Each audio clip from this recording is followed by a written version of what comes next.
रोजगार है पकौड़ा? पकौड़ा बेचना, पकौड़ा तलना रोजगार है कि मजदूरी है? बताओ, मजदूरी है कि रोजगार है? मजदूरी। तो ये मजदूरी को भी रोजगार बता रहे हैं, मजदूरों के साथ मजाक कर रहे हैं।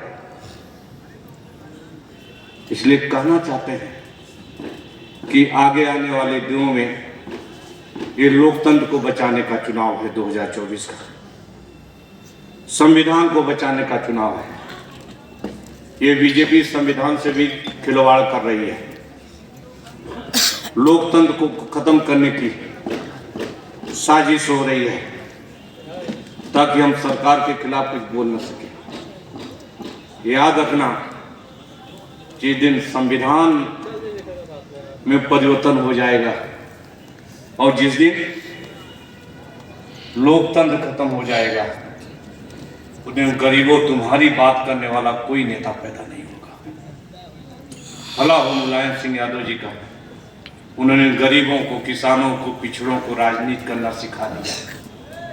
और यही तो बीजेपी के पेट में दर्द हो रहा है। ये कल तक जो हमारी मजदूरी करते थे, खेती हमारी करते थे, हमारा दरवाजा बनाते थे, हमारा कुल्हड़ बनाते थे, ये लोग अब जो है हमारे ऊपर शासन कर रहे हैं। यही तो दर्द है बीजेपी का। इसलिए याद रखना कि इस चुनाव में समाजवादी पार्टी के राष्ट्रीय अध्यक्ष अखिलेश यादव जी ने बड़ी उम्मीद के साथ बस्ती के भाइयों आप पर विश्वास करके आपके नेता राम प्रसाद चौधरी जी को लोकसभा के लिए,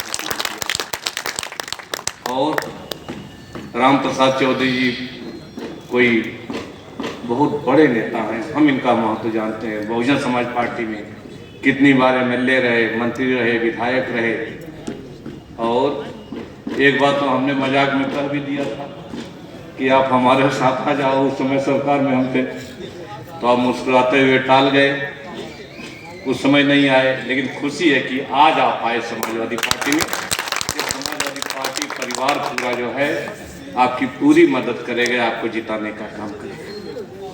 इसलिए पिछड़े वर्ग के भाइयों, हम आपसे कहना चाहते हैं कि आपके अस्तित्व की लड़ाई है, आपकी पहचान बनाने की लड़ाई है, आपकी तरक्की, रोजगार और नौकरी देने की लड़ाई है, और आरक्षण को बचाने की लड़ाई है। इसलिए कभी भी किसी ग्रुप में मत बटना, कभी भी लोभ लालच में मत आना। ये 5 किलो राशन लेकर के आपको लोग तो दे देते हैं, लेकिन जब जिंदगी भर मजदूरी कराएंगे आपसे, आपके बेटों से, आपके परिवार से, तो कितना दुख होगा फिर आपको जो है। इसलिए 5 किलो के राशन के चक्कर में मत पड़ना।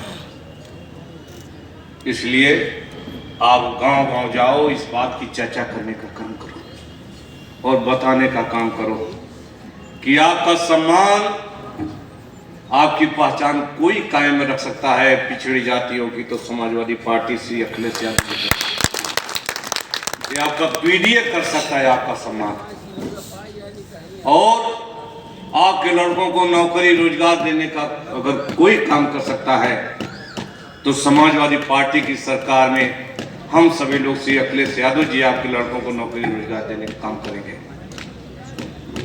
कितने चालाक लोग हैं बताओ। पुलिस की भर्ती निकाली, हमारे लड़के पागल हो गए कि पुलिस की भर्ती निकली है, चलो पुलिस भर्ती हो जाओ। 17-18 तक परीक्षा होगी, उसके बाद आचार संहिता लग जाएगी। कल पर्चा भी लीक हो गया आरओ वाला, और पर्चा लीक हो जाएगा। 5 साल 6 साल बीजेपी की सरकार चल रही है, एक भी परीक्षा कोई सफल हुई हो तो बता दो। तो आप जो है ये केवल आपको नौजवानों, इसलिए याद रखना, नौकरी रोजगार तो केवल समाजवादी पार्टी की सरकार में मिलेगा, इनसे भरोसा मत रखना। इसलिए एक और चुनाव से साइकिल का बटन दबा करके राम प्रसाद चौधरी को जिता देना। और अपने समाज के भाइयों से कहना चाहते हैं, बहुत अच्छे नेता आए हैं। हमने सिद्धार्थनगर के वीर नेताओं को बुला लिया है, हमने खलीलाबाद संत कबीर नगर को बुला लिया है, हमने जो बस्ती के सब गांव-गांव से लोग आए हैं। आप जो है, हमने जो बात कही है, इस बात को गांठ बांध लेना। हम आपके साथ खड़े हैं, हम चाहे किसी भी हालत में रहे। हमने यही कहा था बस्ती के भाइयों, पूर्वांचल के भाइयों, हमारी व्यवस्था है, हम राष्ट्रीय राजनीति करते हैं, पार्टी के और संगठन के हमारे ऊपर बहुत काम बढ़ाते हैं। आप लोग शादी ब्याह में हमें बुलाते हो, लड़के के जन्मदिन पर खुशी के मौके बुलाते हो, हम आपके बीच में नहीं आ पाते हैं, लोग नाराज हो जाते हैं। लेकिन हमने एक ही आश्वासन दिया अपने समाज को कि हमारे विश्वकर्मा समाज का कोई व्यक्ति अगर किसी संकट में होगा और हम आज से विश्वकर्मा को आधी रात याद करेगा तो विश्वकर्मा उसके दरवाजे पर खड़ा मिलेगा। हम संकट में आपकी मदद करने का काम करेंगे।